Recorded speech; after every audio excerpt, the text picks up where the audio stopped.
Dito na sa bukid guys. Start to video naman ulit. Munting kubo.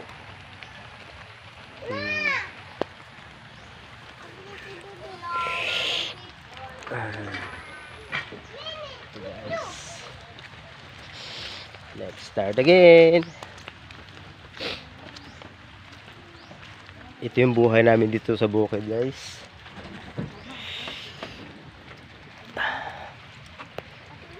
Simple lang pero masaya.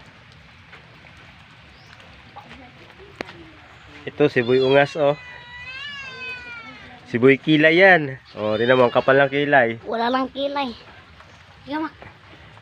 Si Boy Makoy. Madali na mo. Nasilang mama dire. Ate ka. Ito guys. Simple lang yung pagkain namin dito sa bukid guys. Ganito lang. Katapon niya. Simple lang. Pa! Natigukad sa mo guys. Pa! Pa, mag-ampo sa tapa. Kahit mahirap, laban lang. Ito yung kusinira po ngayon namin oh. Hi guys. Nagluluto siya. Ano yung niluluto mo, Day? Utan. Gulay. Guys, ang ganda ko guys. Nabuo siya guys. Boy tapang guys. Mata na. Pa, mag-ampo. Ito lang yung munting kubo namin guys. Pa, mag-ampo tapa ha.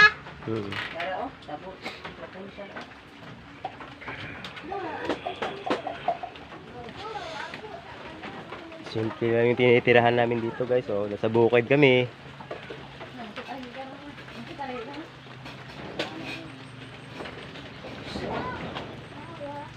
Ito guys oh, yellow corn. Ito yung itatanim namin. Kasi saktong-sakto umuulan. Pag tapos ng ulan, bubungkalin na ng bubungkalin namin yung lupa gamit yung kalabaw. Tapos yun.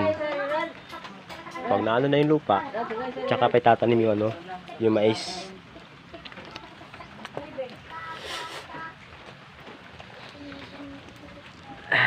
Ang nakagandahan dito sa bukid guys. Pwede ka magtanim ng kung ano-ano yung pwede itanim. Di katulad sa diyan sa syudad. Mahirap. Pahirapan yung lahat. Babayaran mo pati yung tanglad, malunggay. Lahat.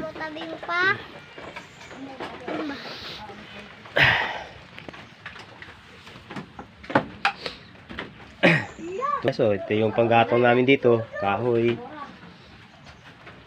Ayun, saging. Tinakpan yung saging. Parang una-una si Dudong pa. Parang ampo. Ampo. Namahan sa anak, Espiritu Santo, amen. Mabusog tayo niya itong pagkaon. Mabusog tayo niya. Tagaan siya.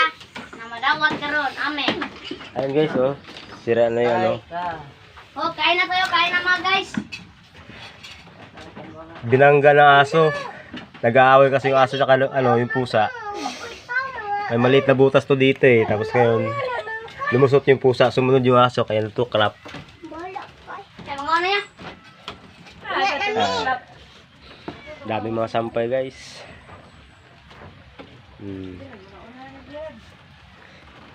Ganito lang yung pamumuhay namin dito sa bukid guys. Ngayon medyo maulan-ulan konti.